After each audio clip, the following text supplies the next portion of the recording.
Afternoon, and welcome to the celebration of life for my grandmother, Jean Fish. I'm proud to introduce myself as one of her many amazing grandchildren, Caleb. I'm tremendously honored that you've all joined us here today to celebrate an incredible life with songs, stories, and photos.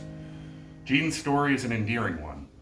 Hearing what they thought was a kitten crying, two children playing nearby ran down a lane to investigate and found instead a baby girl, dressed in clean but shabby clothes and wrapped in a quilt and blanket. The baby was taken to the Salvation Army Home for Unwed Mothers, where nurses judged her to be about 2 days old. Extraordinary beginnings for an extraordinary woman. The baby, found on August 9th, 1931, during the Great Depression, was named Jean Roy, after the children who found her. Later, a judge named her Jean Margaret Lane and made her a ward of the Children's Aid. That baby grew up to be my grandmother.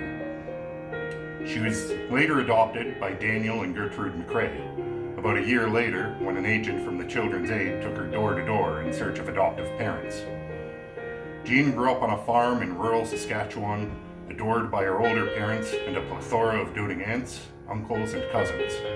She spent time each summer and winter vacationing with them in both Ontario and Victoria, BC. She was a lifetime lover of cats and all living things, and boasted having 14 barn cats as a child. Her own home was scarcely ever without a cat, and she boasted a huge collection of cat ornaments, clothing, cups, jewelry, and magnets. It was in New Osgood at the age of 10 that she first met the love of her life. He was 9, and although they had got off to a rocky start, she said that he teased her relentlessly. By the time she was 14, she knew she was in love. Together, they told many stories of memories, pranks, dances, lifetime friends, hardships, and prairie adventures. In 1952, Dan and Gertie moved to Ontario after selling the family home, and although at the age of 18, Jean struggled with leaving the life and friends she knew, she made the difficult choice to follow them a few months later. This decision was then made easier when my grandfather Clifford decided to join her. Marrying in November of 1953, the two worked at Peerless Textiles in Collingwood, where they would meet many lifelong friends. Jean considered her family one of her greatest accomplishments, and was excited to start a family and finally meet her blood relatives. She had always dreamed of having 8 children, 4 boys and 4 girls. She got off to a great start with the 4 boys, but fell a little short in the girls' department. In 1968, the family moved to 325 Ontario Street, and into the home that was built by Dan McCrae. Jean's organizational skills were extraordinary, and although the house was tiny, she could always find room for one more. She was non-judgmental and refused help to no one. She had many friends and could always be counted on to lend a hand, an ear, a ride, money, or sound advice. One of her most memorable quotes was, "Be kind and help others whenever possible. You will be repaid in ways you never expected." Through the years, she housed hitchhiking hippies, lost souls, homeless teenagers, Vietnam defectors, a bank robber, and unknown to her at the time, even a murderer. As if being a stay-at-home mother to 5 didn't keep her busy enough, she was a successful Avon representative for over 40 years and was proud to be a lifetime member of the Home and School Association, where she volunteered at Connaught Public School for 28 years.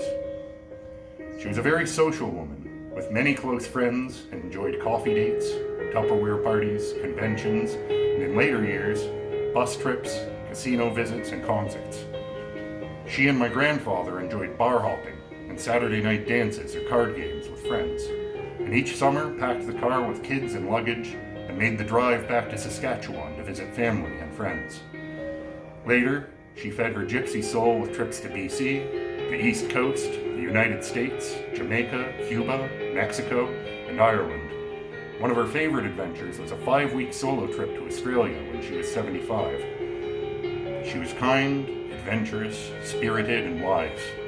There won't be a day that passes where she won't be missed dearly. Jean admitted on many occasions that she was happy with her life, and claimed she had no hard feelings towards her birth mother, and considered that she had given her the greatest gift of all, the the gift of life. Always curious about her beginnings, she began a search in 1978, writing to newspapers, radio stations, and adoption agencies. She didn't connect with biological family at that time, but managed to connect with Jean and Roy, the children who found her, and managed a close relationship with both until their deaths. Jean was most proud of her close connection with her grandchildren. Never refused a dinner date, play date, a visit, or sleepover.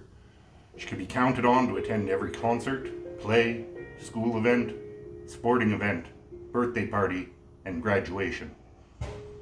Sometimes several in one night. She was one of the few who made the time to see me during my time in the Navy, even though it was just shortly before her decline in health.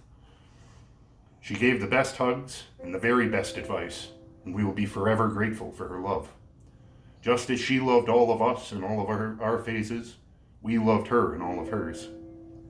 On her 85th birthday, we grandchildren gave her the gift of a lifetime, when an ancestry kit provided the link to her biological family that she had spent over 40 years looking for.